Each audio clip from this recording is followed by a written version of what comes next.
사실 한 해 냉해 피해가 한 해 농사를 좌우합니다. 근데 이제 이 피해에 대한 대책은 사실 미비합니다. 어쨌든 이번 기회에 이 양곡관리법, 식량 작업을 위한 제대로 된 것들을 만들자라고 이야기하면서 쌀 최저 가격제를 도입하자. 네, 안녕하세요.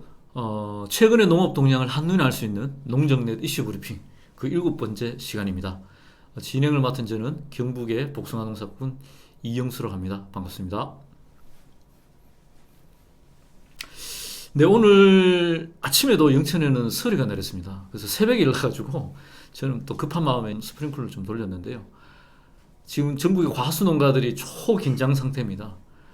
아무리 농사 기술이 뛰어나도 봄날에 결실이 안 되면 한 해 농사는 꽝이기 때문에 사실 걱정이 됩니다. 아무튼 피해 없이 올 한 해 농사 잘 지으시기를 기원 드립니다.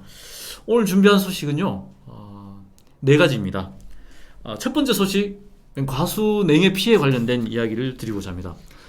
올해 유난히 개화가 좀 빨랐습니다. 뭐 도시 계신 분도 다 이해하시겠지만 목련, 개나리, 뭐 벚꽃 한꺼번에 다 피고 한꺼번에 지는 상황이 되다 보니까요. 우리 과수 농가에서도 올해 개화가 평년보다 한 일주일에서 열흘 정도 빨랐습니다. 그 개화된 다음에 갑작스럽게 또 영하권의 날씨가 되다 보니까요. 시방이 얼기도 하고 또 한편으로 보면은 암술이 얼어서 수분 능력이 없어져서 결국 결실이 안 되는 이런 현상들이 벌어지고 있습니다.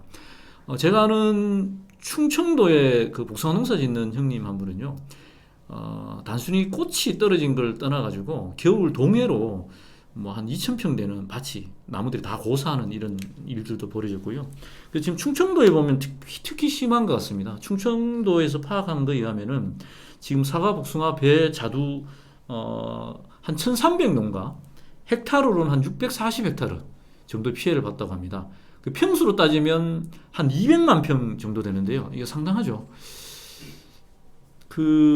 뭐 저희들도 그렇습니다. 자두 같은 경우는 아예 없고요. 살구업체는 평년에 한 5% 정도밖에 못 따는데 사실 한 해 냉해 피해가 한 해 농사를 좌우합니다.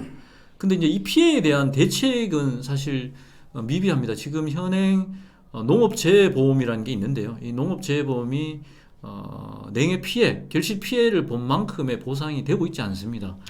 그 근본적인 이유는 제가 보건대 농업재해보험이 민간금융, 그러니까 농협에서 하고 있습니다. 자꾸 이제 이상기후로 냉해 피해는 많아지다 보니까 농협 입장에서는 손해를 볼 수 없으니 그 보상 금액을 충분히 주지 못하는 상황이 되고 있는 것 같아요. 자연재해는 국가가 국민들에게 책임져야 될 부분입니다. 그래서 농업재해가 단순히 민간에만 맡기지 않고 정부가 적극 개입해서 농업재해에 대한 피해를 농민들이 그나마 좀 반영될 수 있도록 제도 개선이 좀 됐으면 좋겠다 싶습니다.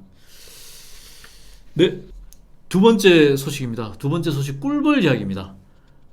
꿀벌이 우리 지구에서 사라지고 있다, 이런 이야기 많이 하시죠. 실제로 그 과수 농사를 짓는 사람들 같은 경우는 개화 때 밭에 가면은 웽웽웽 거리는, 웅웅거리는 꿀벌 소리를 굉장히 많이 듣는데 올해는 참 듣기 힘들었습니다. 개화가 빠른 것도 있었지만 어쨌든 우리 농가에서도 느끼기에도 벌이 정말 많이 없어졌구나라는 것을 피부로 느끼고 있는데요. 지금 농식품부의 발표에 의해도요, 지난해 21년, 22년 겨울 월동 중 피해를 본 것이 한 40만 봉분, 한 15% 정도를 봤다라고 이야기하고, 또 지난해 22년 11월까지 바로 직전에 겨울을 나기 전까지의 피해도 한 40에서 50만 군 정도 피해. 그러니까 지난해 총 겨울 빼고요, 80에서 90만 군의 피해, 한 30% 이상의 피해를 봤다라고 농식품부에서 발표를 했습니다. 실제로 지금 꿀벌이 폐사 위기에 있고요.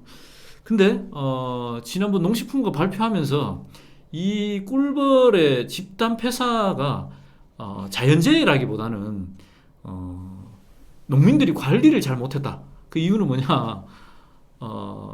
응애가 농가에서 농약을 많이 치다 보니까 이제 거기에 대한 내성이 생겨가지고 여기 관련된 양봉 농가들이 응애 관리를 잘 못해서 꿀벌이 죽었다. 이런 뉘앙스로 발표를 해서 지금 농가들이 반발이 굉장히 큰데요.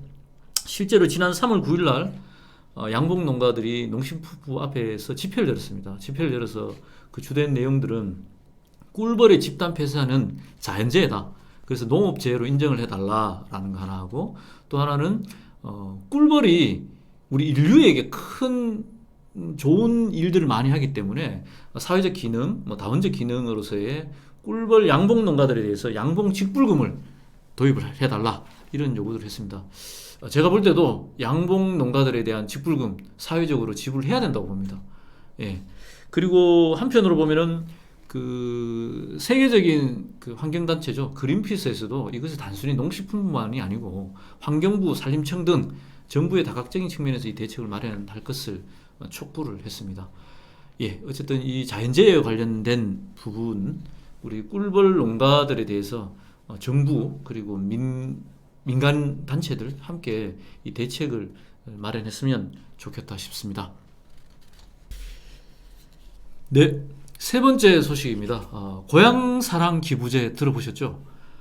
지금 유명 연예인들도 그렇고 정치인들이 고향사랑 기부제에 대한 이야기를 많이 하고 있는데요. 이게 어떤 거냐? 쉽게 이야기하면 이렇습니다. 내가 태어난 내가 적을 둔 꼭 고향이 아니어도 내가 마음에 고향이 드는 고향이든, 내가 응원하고 싶은 지자체든, 아니면 내가 아는 지인이 있는 지자체든 여기에 기부를 하게 되면 그 기부금은 그 지역의 지자체의 재정으로 확보됩니다. 그리고 기부한 사람들은 그만큼의 기부금만큼의 세액이 공제가 되고요. 그리고 또 지자체별로 거기에 대한 특산품, 농산물이나 관광권을 답례품으로 받게 되는 제도입니다. 근데 어쨌든 내가 살고 있는 주소를 두고 있는 타 시도의 지자체에 이제 기부를 해야 되는 거죠. 그래서 이 그 고향사랑 기부금과 관련해서 지금 나름 많이 홍보가 되고 이슈가 되면서요. 지금 모금액 상위 30%의 지자체 평균 모금액이 한 1억 4천 정도 되고, 평균 기부 건수가 한 300건, 그리고 1인당 평균 기부금액이 한 20만 원 정도 파악됐습니다. 생각보다 기부금이 많은데요. 기부금은 꼭 20만 원 이렇게 안 해도 됩니다. 10만 원 해도 되고요. 어쨌든 고향사랑 기부제가 간만에 도시에 사는 사람들은 지방의 소멸, 그리고 농촌에 대한 생각을 한번 해보게 되는 거고요. 그리고 또 농촌에서는 지역 재정으로도 확충이 되고, 또 농민들도 굉장히 좋습니다. 왜냐하면 답례품으로 농산물을 드리기 때문에 농민들 입장에서도 상당히 소득의 기여가 되고 있습니다. 모처럼 이 시작한 고향사랑 기부제가요, 앞으로 더욱더 흥했으면 좋겠다 싶습니다. 한편으로 보면 이 고향사랑 기부제가 사실은 정부나 지자체가 준비가 좀 부족해서 이 기부 좀 해주십시오. 그럼 저희들이 맛있는 답례품을, 농산물을 드립니다. 이렇게 좀 1차원적인 홍보가 되고 있는데, 이런 아쉬운 부분들은 이후에 좀 보완을 하더라도 우리 고향사랑 기부제가 앞으로 더욱더 활성화됐으면 좋겠다 싶습니다. 예, 마지막 소식입니다. 양곡관리법 소식을 오늘 짧게 이야기를 좀 드리고자 합니다. 국회에 통과된 양곡관리법이 윤석열 대통령이 거부권을 거부권을 행사했고요. 그래서 지난 4월 13일 국회 본회의에 재부의됐는데, 결과론적으로 3분의 2 이상의 동의를 얻어야 되는데 그렇지 못해서 부결되었습니다. 그 이후에 이제 언론이나 현장에서는 윤석열 대통령이 첫 번째 거부권을 농민들, 쌀의 문제, 식량의 문제를 했다. 그래서 윤석열 대통령이 농민들을 버렸다. 이렇게 분노들이, 평들이 많이 이어지면서 우리 지역별로 농민단체나 여러 단체에서 현수막도 많이 걸리고 이런 상황이 연출되고 있습니다. 어쨌든 이후에 이 계기를 통해서 오히려 양곡관리법을 제대로 만들어야 된다. 식량 작업을 할 수 있도록 제대로 만들어야 된다는 여론들이 커지고 있고요. 그래서 농업계와 정치권도 다양한 방법을 모색하고 있습니다. 국민과 함께하는 농민의 길에서는요, 어쨌든 이번 기회에 이 양곡관리법, 식량 작업을 위한 제대로 된 것들을 만들자라고 이야기를 하면서 쌀 최저가격제를 도입하자. 그리고 80kg 쌀 한 가마당 24만 원을 받자. 그러면 밥 한 공기에 300원이 됩니다. 그래서 그런 요구들, 그리고 식량비에 대비한 정부 비축 물량도 100만 톤 이상으로 늘리고, 그리고 쌀 자급률 100%도 명시하자. 그리고 초과 생산하거나 그리고 가격이 떨어졌을 때 자동 격리하는 것도 입법하자. 이런 요구들을 하고 있고요. 뭐 대체 입법도 좀 나오고 있는데요. 민주당을 비롯한 정치권에서도 이 부분과 관련해서 새로운 대체 입법을 지금 모색 중에 있습니다. 이와 관련해서는요, 저희들이 그 농정넷 이슈 브리핑 시간에 별도로 전문가들과 현장 농민들을 모시고 활동가를 모시고 좀 심층적으로 한번 다뤄보도록 하겠습니다. 예, 그래서 오늘 양곡관리법은 여기까지만 이야기 드리고요. 자세한 사항은 다음에 우리 전문가와 모시고 한번 이야기 드리겠다라는 말씀을 드립니다. 네, 오늘 준비한 소식은 여기까지입니다.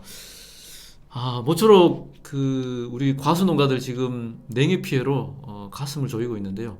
피해 없이 올 한 해 농사 잘 지었으면 좋겠습니다. 네, 농업 농촌이 제가치를 인정받고 농민들이 행복한 세상을 꿈꿉니다.